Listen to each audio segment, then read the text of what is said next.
योगेन चित्तस्य पदेन वाचां मलं शरीरस्य च वैद्यकेन योपाकरोत्तं प्रवरं मुनीनां पतञ्जलिं प्राञ्जलिरानतोऽस्मि. So we have started with the first chapter. I really feel that all these Shatadarshans of ours, they should become part of the school curriculum. Our children should become familiar, they should be familiarized with these philosophies right from the school, yeah. We have such a rich heritage, and the kids just don't know about it. They're so blank about all this. They Patanjali Uh, mein they think Patanjali is Ramdev Baba. Even Sir, your uh, bolo. actually, I am associated with the Pyramid Spiritual Science Academy, and they Uh-huh. have books, spiritual science books, and some parts of yoga philosophy is also included in that book. So it is published by Pyramid Spiritual Science Academy. So in Hmm. Raipur and in Hyderabad and Bangalore, in some Hmm. of the schools, these books are running actually along with meditation. I'm so glad to hear this. It's Yes, sir. it's vi- it's vital. Yes, sir. Really, I'm happy to hear that. क्योंकि लोगों को मालूम ही नहीं है. और आजकल तुम Patanjali Google करो तो रामदेव बाबा आ जाते हैं. एक्चुअली तो पतंजलि कौन है मालूम ही नहीं किसी को. चलो. So we were talking about the वृत्तिज. ओके. वृत्तिज. वृत्तिज क्यों तैयार होती है? क्योंकि हमारे अंदर वासनाएं हैं. वासनाओं को. अच्छा. एक बात ऐसा है कि you are demi gods. Actually you are gods. ये जो सृष्टि पूरी बनी है वो तुम्हारे इच्छा पूर्ति के लिए बनी है. भोग अपोगर्तम दृश्यम. लेकिन उसमें का अविद्या के कारण we don't know how to fine tune those things. इसलिए everything goes haywire. Otherwise, your wishes are granted because the entire Srushti of 23 fundamental elements is at the disposal of the Purush. It is there for him. So, and that is why when the Antaranga sadhana begins and the Sanyam begins to happen, that yogi starts acquiring siddhis. So it is physics. There is nothing, no miracle into it. It is pure quantum physics, you can call it. लेकिन अभी वो पता ही नहीं है हमें कुछ. इसलिए ये सब हम उसको we consider it as esoteric and mysterious and miracles and all that. The fact is that if there is a desire in you, if there is a vasana in you, your entire chitta is going to fulfill it. Means its direction will be in the direction of fulfilling it. It will move in the direction of fulfilling it if you have a desire. And that movement is called vritti. Okay. That movement. So when we say vritti, it means that there is a vasana, there is a desire. So when Patanjali is saying ki, stop the vrittis, so by extension he is telling stop the desires. Because unless the desires stop, the vritti will not stop. So then he is saying that, okay, fine, at least have good desires. वो जो क्लिष्ट अक्लिष्ट जो है, तो पहले जो अक्लिष्ट है उसके ऊपर गौर करो और जो क्लिष्ट है उनको कम करो और अक्लिष्ट में पे ज्यादा जोर दो. This can happen only by abhyas. Now, before going to that, we'll complete the fifth vritti, which we had left last time. We saw what is pramana, viparya, vikalpa, nidra. The fifth is smriti. Wonderful sutra he has designed, coined. Anubhuta Vishaya. Vishaya is an object. Anubhat means experienced. Anubhuta Vishaya Asampramoshaha Smritihi. Now understand the word asampramosh. In this word, there is the dhatu is mush. मुश का मतलब है गायब होना. गहाड़ गहाड़ बोलते हैं ना जिसको, गहाड़ होना, गायब होना, ये चोरी हो जाना. मतलब जैसा अभी मैं घर में हूँ कि अरे मेरा चश्मा कहाँ गया, अरे मेरा चश्मा कहाँ गया, कहाँ गया, गायब हो गया. ऐसे गायब होना, दैट इज द मुश. संप्र, उसको प्रीफिक्स लगाया, मीन्स टोटली गायब हो जाना. और उसके सामने अ लगा दिया, मतलब उसको नेगेट कर दिया, मतलब टोटली गायब नहीं होना. तो जो अनुभव किए हुए विषय, ऑब्जेक्ट्स मेरे चित्त से टोटली गायब नहीं होते, वो स्मृति है. अब ये इतनी पिक्यूलियर डेफिनेशन करने का कारण क्या था? बड़ी उटपटांग डेफिनेशन लगती है ना. सीधा सीधा कह देते ना कि भैया जो चित्त में मौजूद है वो स्मृति है. नहीं, उसने कहा कि अनुभूत विषय, अनुभव किए हुए विषय जो पूरी तरह से गायब नहीं होते, मतलब रहते हैं उसके ट्रेसेस. और वासनाएं हैं, वो वासना प्रसुप्त रहती है, तनु रहती है, विच्छिन्न रहती है और उदार रहती है. 4 स्टेजेस में जाती रहती है. तुमको लगता है कि वो वासना डिजायर पूरा चला गया, ए अब मेरे को नहीं लग ऐसा लगता, हाँ, अब मेरे को नहीं, अब मैं I am I gone got control over that desire. But suddenly, some conducive circumstances, environment will appear, and that desire will crop up. So your vasana is still there. Do you understand? And that is why he made this kind of definition just for us, so that we stay aware that if you think that you have overcome this vasana, it may not be so. It may not be so. तुमने बोल दिया कि मेरे को अभी मैंने गुस्से पे पूरा कंट्रोल कर दिया है, मेरे को गुस्सा नहीं आता. अब वो मैंने पूरा वो एंगर पे मैनेजमेंट हो गया मेरा, और एक ऐसा पल आएगा, ऐसा गुस्सा आ जाएगा, which means that there was an unresolved issue. है ना, गुस्सा क्यों आया? तो वो हमें आगाह करने के लिए, हमें चौकन्ना करने के लिए पतंजलि ने ऐसे पिक्यूलियर डेफिनेशन की हुई है. अब इसमें स्वप्न क्या है? लास्ट टाइम ये सवाल खड़ा हुआ था कि what is a dream, because dream is not coming in any of the वृत्ति.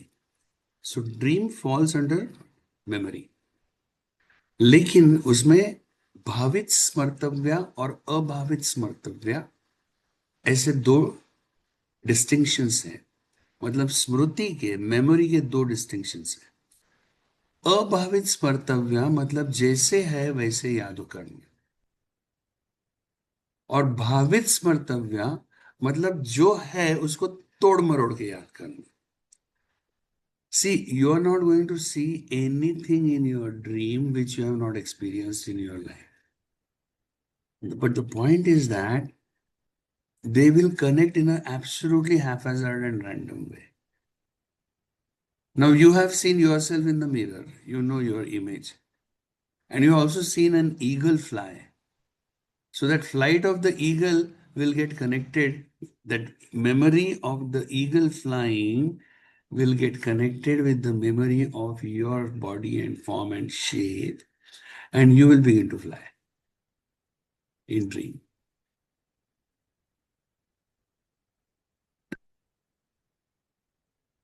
Nothing that you have not experienced will appear in your dream, but it will appear in such a random manner,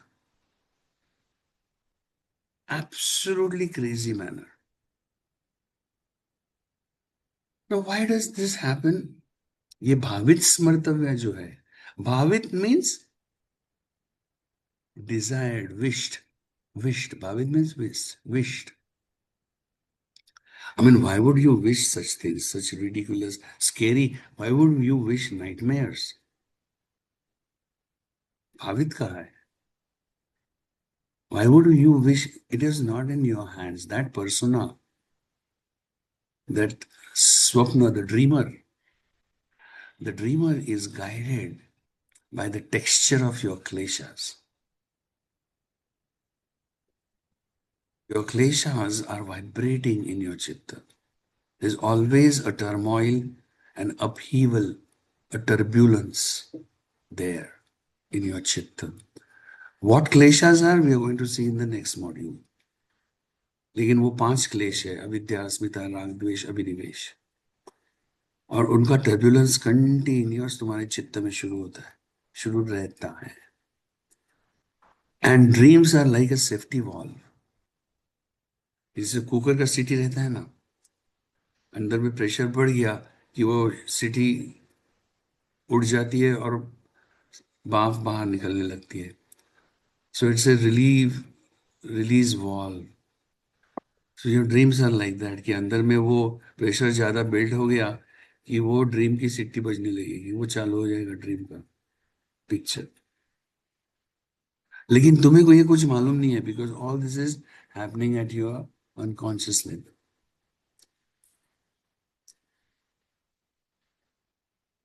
यही आधार पर Sigmund Freud ने एक dream analysis करके किताब लिखी है. इतनी मोटी किताब है, इतनी मोटी है, पढ़ने मत जाना, यू गो क्रेजी. उसमें उसने ये कोशिश की है, लेकिन उसके पर्सपेक्टिव्स अलग है, वो वेस्टर्न दिमाग से चलता है. खैर उसमें नहीं जाएंगे, but he has written a book dream analysis. और हमारे उपनिषदों में ड्रीम्स का बहुत सुंदर वर्णन है कि वो क्यों आते हैं, कैसे आते हैं. और ये जो भावित स्मर्तव्य और अभावित स्मर्तव्य, ये जो 2 शब्द है, दीज आर फ्रॉम व्यास भाष्य. Because Patanjali has not said anything on dreams in the sutras. He has presumed it, that you know. But that the dreams come under Smriti has been clarified by Vyasa in his Vyasa Bhashya on the Yoga Sutras. And there he has used these terms. Okay? So let us suffice it to say that your dreams fall under Smriti. Now going back again, so there are 5 vrittis: Pramana, Viparya, Vikalpa, Nidra, Smritaya. These vrittis are my modus operandi for fulfilling my vasanas, my desires. I operate through these 5 vrittis. 24/7, I am operating through any one of these vrittis, depending on the texture of my chitta. उसमें सत्व कितना है, रजस कितना है, तमस कितना है, संस्कार क्या है. There are so many factors there. But these vrittis are my windows, my modus operandi, my tools to engage with the external world to fulfill my vasanas. Patanjali is saying कि यहाँ पे सबसे पहली चीज करनी है कि वासनाओं को क्लिष्ट से अक्लिष्ट करना है. ओके? क्योंकि चित्त को नदी का है. व्यास जी ने बड़ा सुंदर वर्णन किया है. समडे यू शुड रीड व्यास भाष्य. उन्होंने क्षिप्रा कहा है चित्त को, और नदी कहा है चित्त नदी. क्षिप्रा, क्षिप्रा मतलब जो खड़ा खड़ा खड़ा खड़ा जो बहती है नदी. संत नहीं बहती, संत वहां कृष्णा माई वैसे नहीं, like a rapid, you know. और व्यास जी ने ये भी कहा है कि उसके 2 डायरेक्शन में बहती है वो. एक तो संसार के दिशा में बहेगी, नहीं तो कैवल्य की दिशा में बहेगी. There is no middle course. So understand. Whether you are aware, last time I told you, while life is fired at you point blank, there's no trial run here. You are riding. So either you are going towards samsara deeper, or you're going towards kaivalya. There is no middle course. There is no time please. Hey, time please, time please. There is no time please here. You see? And that is why Patanjali has given. That's why he said, वृत्तयः पंचतयः क्लिष्टा अक्लिष्टाः, पूरा एक सूत्र डाला है उसने उसके ऊपर, क्लिष्टा अक्लिष्टा के ऊपर। So don't get much involve in अभी मैं कौन से वृत्ति में हूं, अभी प्रमाण में हूं क्या, या अभी विकल्प में हूं, because they change so fast, you will not be able to track them, and you will be able to track them after they have occurred, you will not be able to anticipate them कि हाँ अच्छा। अभी मैं ना स्मृति वृत्ति में जाने वाला हूँ, अभी ना मैं निद्रा वृत्ति में जाने वाला हूँ। ऐसा रहता तो nobody would suffer from insomnia. वृत्तियां अगर तुम्हारे कंट्रोल में रहती तो जब चाहिए तब सो जाते ना यार, नींद नहीं आ रही, नींद नहीं आ रही, ये तो प्रॉब्लम ही नहीं रहता। तो कब कौन सी वृत्ति तुम्हारे ऊपर हावी हो जाएगी तुम्हें नहीं पता, कौन सी वृत्ति में कितने देर रहोगे तुम्हें नहीं पता, तो उसमें इंडल्ज मत होना। Lot of people do make that mistake. अभी, हाँ अभी मैं प्रमाण में हूँ, प्रमाण में हूँ, लेकिन प्रमाण में हूँ कहते कहते वो ऑलरेडी विकल्प में चला गया है, क्योंकि प्रमाण मतलब प्रत्यक्ष से उसका वास्ता ही टूट गया है। मैं प्रत्यक्ष में हूँ, प्रमाण में हूँ, इसके लिए कांटेक्ट चाहिए ना प्रत्यक्ष से, लेकिन प्रत्यक्ष में हूँ ये सोचने के लिए उसको विकल्प में जाना पड़ा। You get it? It's very confusing. So that is not the point. हाँ of course there is a point, in the sense कि तुमको एक अपना खुद के चित्त का टेक्सचर तो पता चलना चाहिए कि भैया मैं शेख चिल्ली कितने देर बनता हूँ दिन में, विकल्प में। हाँ दिन के 12 घंटे में से मैं 8 घंटे शेख चिल्ली बना रहता हूँ क्या, ख्यालों में, यूटोपिया, दिवा स्वप्न, डे ड्रीमिंग। मैं प्रमाण में कितना रहता हूँ या कंटिन्यूअस प्रमाण में ही रहता हूँ। If somebody is in praman all the time, it is very difficult to live with such a person. You will not be able to enjoy life.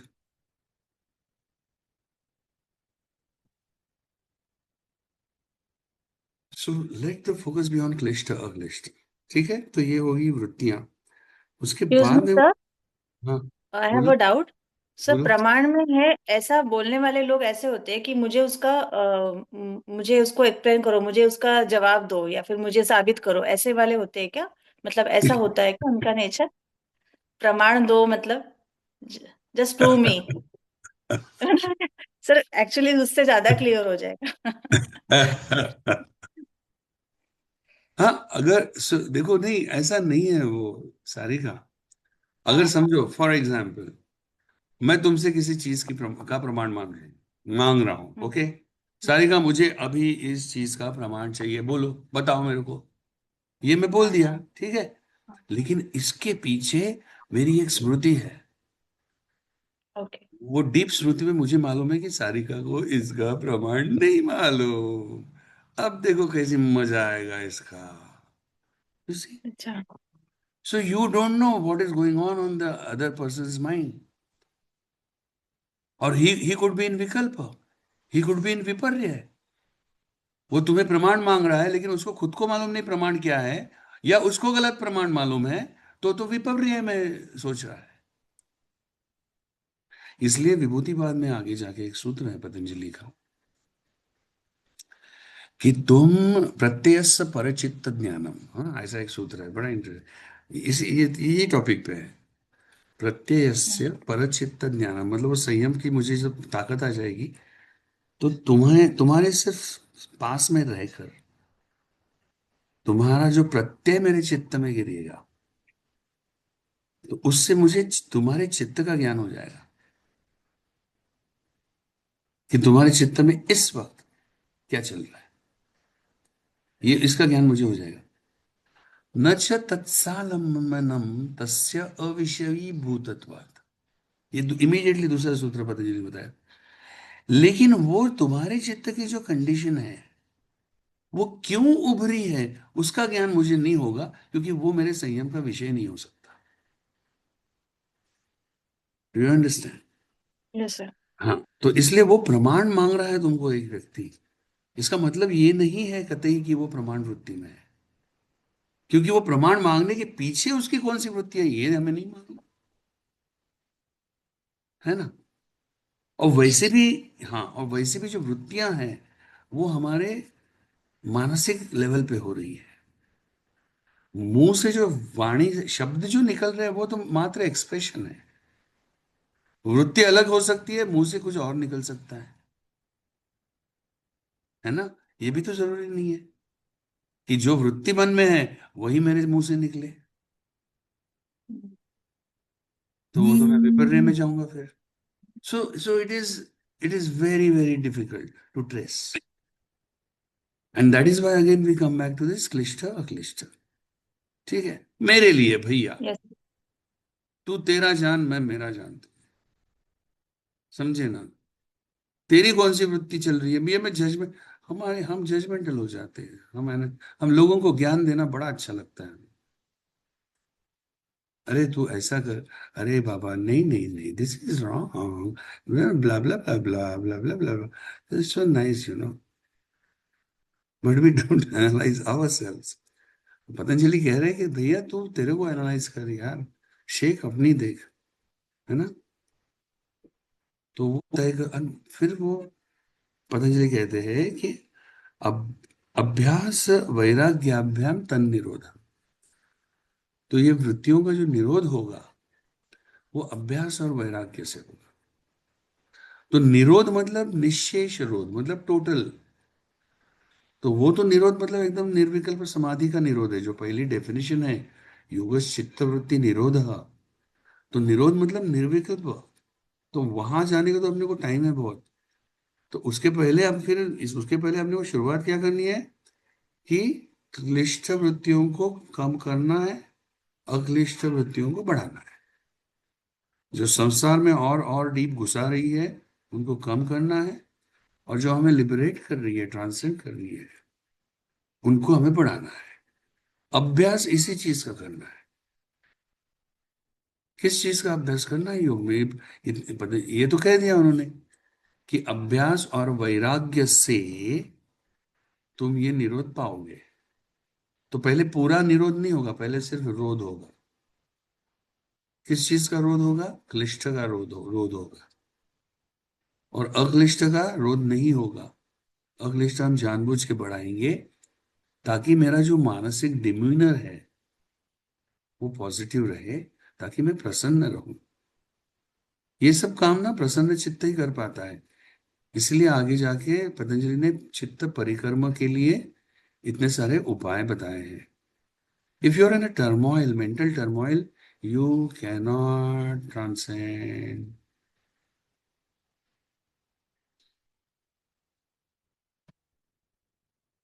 चित्त बहुत विचलित है, और विचलित चित्त से अगर तुम जाते हो भगवान के पास,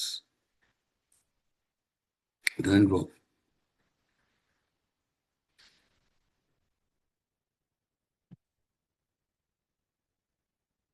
आगे जाके ईश्वर का भी सूत्र आने वाला है, you are going to enjoy this, I promise you that much. ईश्वर का जो कॉन्सेप्ट पतंजलि ने बताया है ना हमें, it is absolutely mind blowing, fascinating, and it is the true concept, absolutely secular also। चलो, तो ये अपना अभ्यास वैराग्याभ्याम तन निरोध। तो अभ्यास और वैराग्य से इन वृत्तियों का निरोध हो सकता है, पहले रोध होगा और फिर निरोध होगा। तो अभ्यास का क्या है ये बता रहे हैं वो, तत्र स्थितौ यत्न अभ्यास। तत्र मतलब वहां, उस स्थिति में, स्थितौ, स्थितौ, स्थ, स्थ मतलब रहना। हम गृहस्थ है ना। हम हमारे गृह में रहते हैं, मेरा ये घर है यहाँ जहां से मैं तुमसे बात कर रहा हूं, ये मेरा गृह है जहां मैं स्थ होता हूं, गृहस्थ। वैसे स्थितौ का वो अर्थ है स्थ। कहाँ पे, तत्र, तत्र मतलब कहाँ, तत्र मतलब उस अक्लिष्ट वृत्ति में, उस अक्लिष्ट वृत्ति में रहने का अभ्यास। क्योंकि मन बहुत चंचल है, मर्क्यूरियल है, वासनाएं बहुत प्रबल है, क्षण क्षण पल पल मुझे खींचेंगी, दौड़ाएंगी। लेकिन उसके बावजूद मैं यत्न से, मतलब विथ एफर्ट, प्रयत्न पूर्वक। सो एफर्ट इज इट, दिस सूत्र ensues efforts on your part। यहां पे एक्चुअली योग शुरू होता है इस सूत्र से। अभी तक तो वो फिलॉसफी चल रही थी, एक्सप्लेन कर रहे थे। इस सूत्र से योग शुरू हुआ, तत्र स्थित यत्न। मतलब अभी तुम्हारा तुम्हारा कर्म आ गया, तुम्हारी क्रिया आ गई यहाँ पे। Yoga is a verb, the word yoga is a verb for us, it's not a noun. विदाउट क्रिया it's pointless, it's useless. If we are only intellectually understanding this sutra, then it is futile, useless। तो यहां पे अभी इसके आगे जाना नहीं। मतलब ये because this is a work manual, this is a work book. ये एक उन्होंने पहला माइलस्टोन दे दिया है, इसमें माइलस्टोन्स है। अब मेरे को जहाँ ट्रैवल तो करना है, मेरे को पहुंचना तो है दिल्ली। मेरे हाथ में रोड मैप भी आ गया है, उस पर माइलस्टोन्स भी है। और मेरे घर में बैठे बैठे मैं वो मैप देख रहा हूँ। अब भैया निकलूंगा कब, बोरिया बिस्तर कब बांध दूंगा, हाँ, मेरी शिदोरी, मेरा टिफिन कब लूंगा, कब चल पड़ूंगा, एक्चुअली उस पहले माइलस्टोन को कब छूऊंगा। You too touch it. तत्र स्थितो यत्न, यत्न अभ्यास, उस स्थिति में स्थित रहने का अभ्यास, उस स्थिति को अनुभव करने का अभ्यास, गृहस्थ रहने का अभ्यास, उस घर में, उस स्थिति में, उस मेंटल स्टेट में। कौन सी? अक्लिष्ट वृत्ति की। और उसके लिए यत्न करना पड़ेगा। ये योगाभ्यास है। अब शुरू हो गया। अब इसमें सभी आएगा ना, इसमें यम आएंगे, नियम आएंगे, आसन आएंगे, प्राणायाम आएगा, प्रत्याहार आएगा। भैया चलो प्रत्याहार की अवस्था में रहो, स्थ, प्रत्याहारस्थ, यमस्थ, नियमस्थ, आसनस्थ, प्राणायामस्थ, धारणास्थ, ध्यानस्थ, है ना ये सब शब्द। समाधिस्थ, तत्रस्थ, तत्र स्थितौ। Got it? That is the meaning, that is अभ्यास।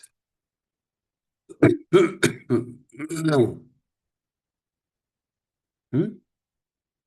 अच्छा, फिर वो कहते हैं कि भैया ये फिर तुम जरा थोड़े से कतरा जाते हो, ये इतना सारा बोल, फिर तुम उसमें वो क्या बोलते हो उसको, एस्केप रूट ढूंढने लगते हो। फिर तुम उनको पूछते हो यहाँ, अच्छा चलो ठीक है, ये कितने दिन करना है, ये कितना दिन करना पड़ेगा?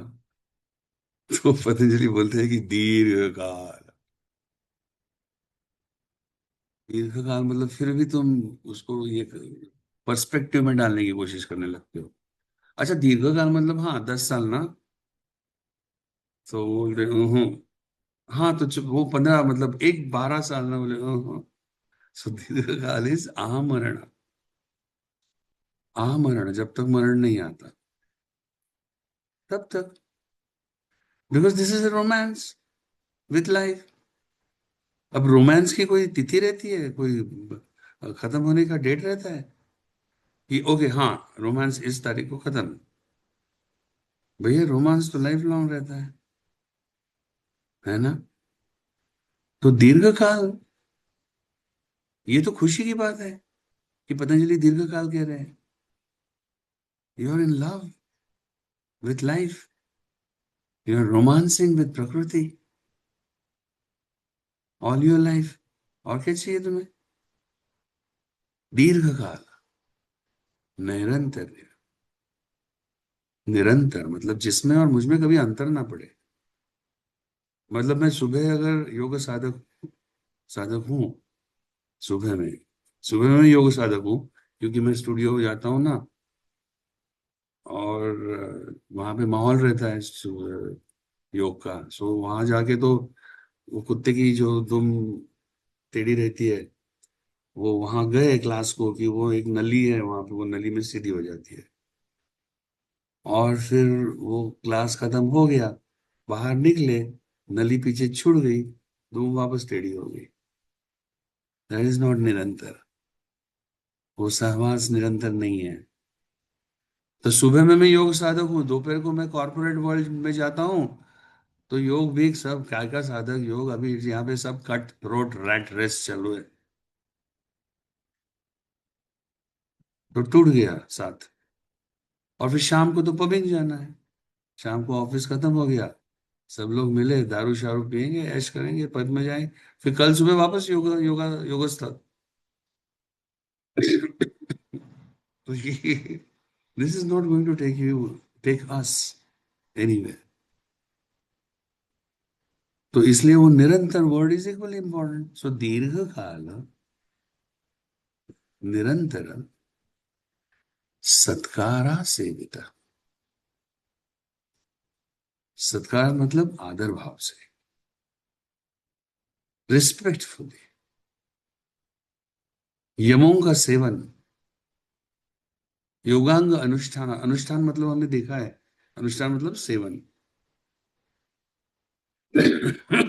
सेवन दीर्घकाल निरंतर सत्कार से। सत्कार से सेवन बोला है। प्रसाद का सेवन करते हैं ना हम। अभी मैं समझो चलो तिरुपति होके आया, और जो आते बराबर मैंने तुम्हारे हाथ में एक छोटा सा लड्डू कि ए तिरुपति का प्रसाद, तुम इंस्टेंटली तुम्हारे हाथ ऐसे हो जाएंगे ना, ऐसे। हाँ, वो मुख मुद्रा में। और तुम कितने भक्तिभाव से उसका सेवन करोगे। तो अभ्यास का सेवन करना है, अभ्यास का भक्षण नहीं करना। Attitude, your demeanour. सो अगर सत्कार से सेवन करना है, तो वहां पे कंपटीशन नहीं आ सकती। अच्छा उसने ये, अच्छा वो ये आसन कर रहा है क्या, अभी रुक जा, एक महीना में बता दूंगा मैं भी ये आसन। This is competitive spirit, comparative spirit. हाँ, हाँ, उसको, अरे उसको उसको यमक क्या है मालूम नहीं है, समझा ना। मतलब ये the person who is say, can you make such a statement? अरे भाई तुझे अगर मालूम है तो ऐसा स्टेटमेंट बना, तेरे मुंह से निकलेगा ही नहीं, क्योंकि तू हिंसा कर रहा है, ये तू हर्ट कर रहा है। सत्यम ब्रूयात प्रियम ब्रूयात न ब्रूयात सत्यम अप्रियम प्रियम च नानृतम ब्रूयात, एष धर्म सनातन। मनु का वचन है ये। जो सत्य है और प्रिय है वो बोलो, जो सत्य है लेकिन अप्रिय और अनावश्यक है वो मत बोलो। लेकिन जानबूझ के हम वही बोलेंगे, और फिर ऊपर वो, ताकि वो अगला हर्ट हो जाए, और फिर ऊपर से कहेंगे मैंने तो सच बोला।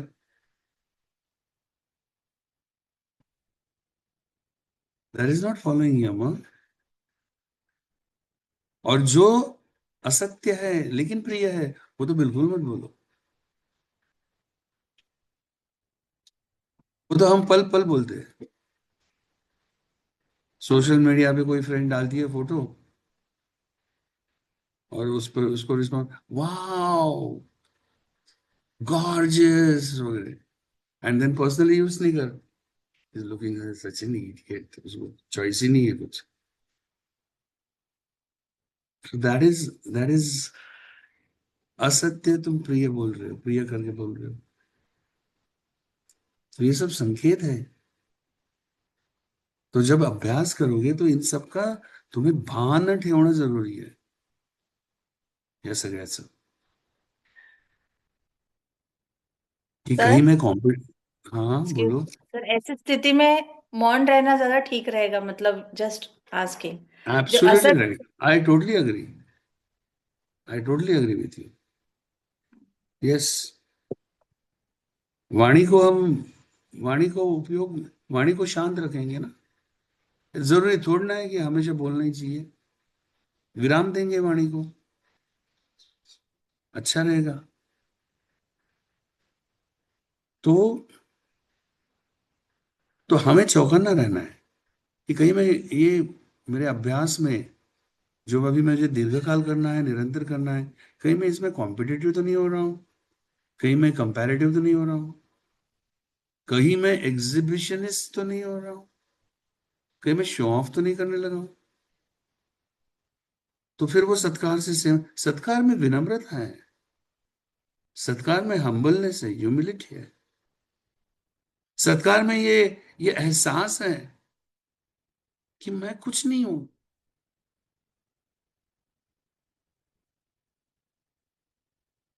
आई अंडरस्टैंड,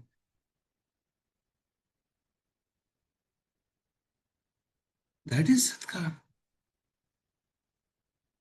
तुम्हारा ईगो लेके तुम सत्कार भाव से कैसे कर सकते हो? तुम्हारा ईगो खत्म होना होगा, तब तुम सत्कार से सेवन कर सकोगे अभ्यास। मैं जानता हूं इस भाव में नहीं कर सकोगे, मैं नहीं जानता इस भाव से कर सकोगे। और वैसे भी उपनिषद का तो श्रुति है कि जो कहता है कि मैं सब जानता हूं, वो कुछ नहीं जानता, और जो कहता है मैं कुछ नहीं जानता, वो अभी जानने लगा है।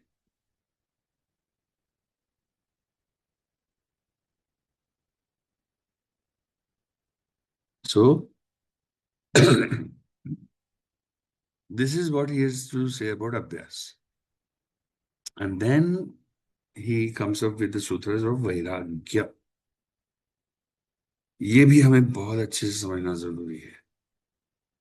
अब वैराग्य में पहला सूत्र है, दृष्ट आनुश्रविक विषय वितृष्णस्य वशीकार संज्ञा वैराग्यम।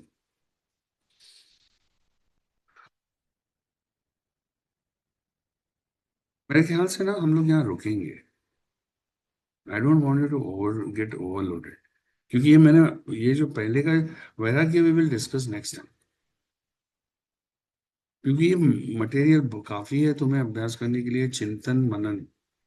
अभी तुमने श्रवण किया है, ओके, चार चार चतुष्टय है वो अभ्यास का।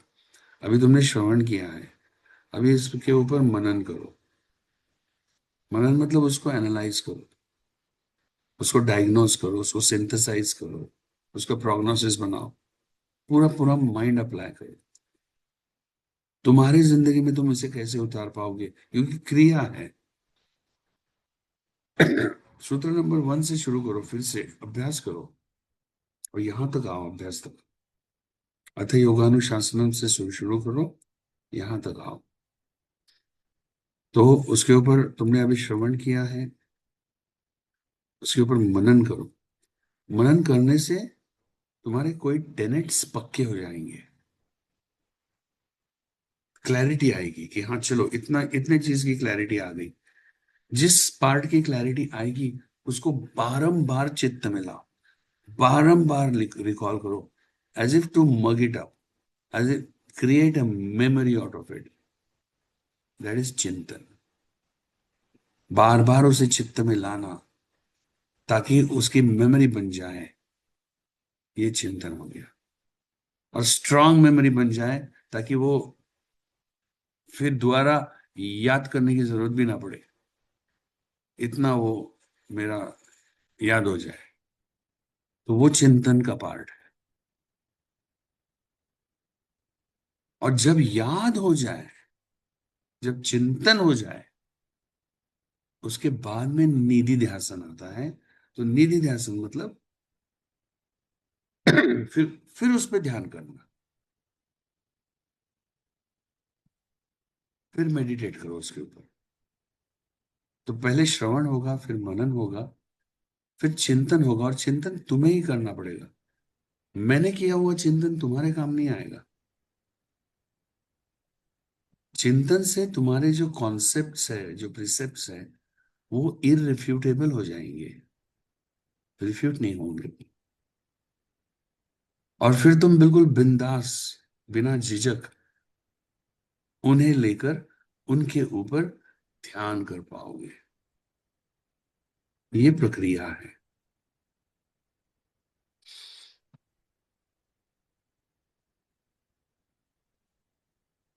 सर, निधि हम्म। ध्यासन को हम कैसे समझेंगे? निधि निधि का मतलब यहाँ पर क्या निधि, होता है? निधि उसका मैं तुमको एटिमोलॉजी बताऊंगा। ओके। मुझे मुझे देखना पड़ेगा, मुझे ऑफ हैंड नहीं याद आ रहा है। ओके सर, ठीक है। हाँ, निधि ध्यासन है वो, ध नहीं। निधि। अच्छा। निधि ध्यासन। I'll go through that। मुझे अभी एग्जैक्टली रिकॉल, लेकिन उसका अर्थ जो है वो यही है, ध्यान। सर, मतलब अपन ध्यान करते हैं तो इसका मतलब हम अपनी किसी एक वृत्ति के ऊपर, जैसे हम सोच रहे हैं कि क्लिष्ट वृत्ति है, उसके ऊपर अपन मनन करें, फिर चिंतन करें, फिर उसमें समझ के उसके ऊपर हम ध्यान करें, मतलब उस हाँ वृत्ति हाँ, हमने कितना उससे हम कितना बाहर आ रहे हैं, या फिर उसमें हम कितने इम्प्रोवाइजेशन हो रहा है, एग्जैक्टली, तो यस, वो ध्यान एक एक वृत्ति के ऊपर। यस यस यस यस, बिल्कुल बिल्कुल। तो नहीं, कैसा है सारिका, उसको और थोड़ा डीप में जाके समझो। जब ध्यान शुरू रहेगा, उस वक्त प्रमाण वृत्ति ही कार्यान्वित रहेगी। जब ध्यान शुरू रहेगा, है ना, दूसरी कोई व्यक्ति वृत्ति तो रह नहीं सकती। जब ध्यान शुरू है, तब प्रमाण ही कार्यान्वित रहेगी। विकल्प, विपर्य, निद्रा, स्मृति, ये सब नहीं रहेंगी। तो निधि ध्यासन मतलब अभी वो मेमोरी में आ गया है। देखो, वो निधि ध्यासन का एटिमोलॉजी में बताऊंगा, लेकिन उसका अर्थ तो समझ लो तुम कि अभी मैं स्टार्टिंग में,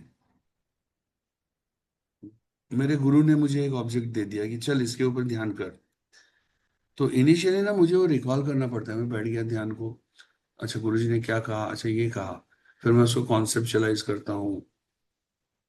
फिर वो कोशिश किया मैंने फिर कल वापस जब बैठता हूँ, फिर से मुझे वो रिकॉल करना पड़ता है। लेकिन उसके बाद में एक हम्म। स्थिति आएगी, श्रुति परिशुद्धो स्वरूप शून्य अर्थ मात्र निर्भाषा निर्वितर्का। दैट इज द निधि ध्यान स्टेज। कि जब अभी मुझे वो रिकॉल नहीं करना पड़ता है, मैं ध्यान को बैठा कि जैसे जैसे घर में आया, तो वो ऑटोमेटिक लाइट्स रहते हैं ना, मोशन डिटेक्टर से, कि तुमने अंदर आए तो मोशन से वो लाइट चालू हो गया। वैसे तुम ध्यान को तुम बैठे कि वो सब्जेक्ट लाइट अप हो गया, ऑब्जेक्ट लाइट अप हो गया। That state should come. तो वो प्रोग्रेशन ऐसा ही है, श्रवण, मनन, चिंतन, निधि ध्यास, ध्यान उसके ऊपर। ठीक है। बहुत अच्छा सर, बहुत अच्छा। Okay. Sir, thank you sir. तो ओके, तो ओके, ऑलराइट, तो हम लोग अभी आज यहाँ रुकेंगे। ओम पूर्णमद पूर्णमिदं पूर्णात् पूर्णमुदच्यते पूर्णस्य पूर्णमादाय पूर्णमेवावशिष्यते।